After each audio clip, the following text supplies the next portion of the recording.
1. Introduction. Welcome to today's lecture on one of the most fundamental components in electronics, the capacitor. A capacitor is a passive two-terminal device that stores and releases electrical energy. While a resistor resists current and an inductor stores energy in a magnetic field, a capacitor stores energy in an electric field. 2. Structure of a capacitor. A typical capacitor consists of two conductive plates separated by an insulating material known as the dielectric. When voltage is applied across the plates, positive and negative charges accumulate on opposite sides, creating an electric field. 3. Working principle. The capacitor works by charging and discharging. During charging, it stores energy from the applied voltage. During discharging, it releases that stored energy back into the circuit. This property makes capacitors essential in timing circuits, filtering, and energy storage applications. 4. Technical aspect. The ability of a capacitor to store charge is called capacitance, measured in farads, F. It is defined as the ratio of charge stored to the voltage applied.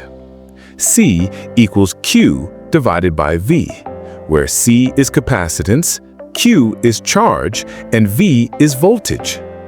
5. Types of capacitors.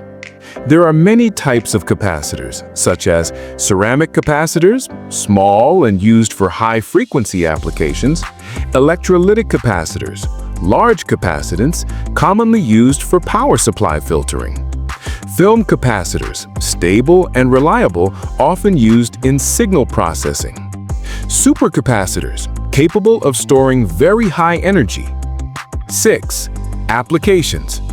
Capacitors are everywhere in electronics. They smooth out voltage in power supplies. They are used in filters to separate AC and DC signals. And they are critical in timing circuits with resistors.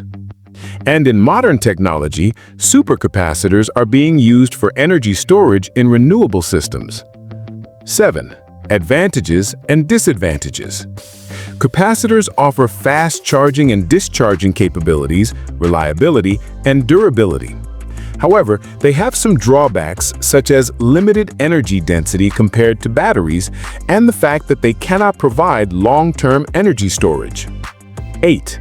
Comparison with other components.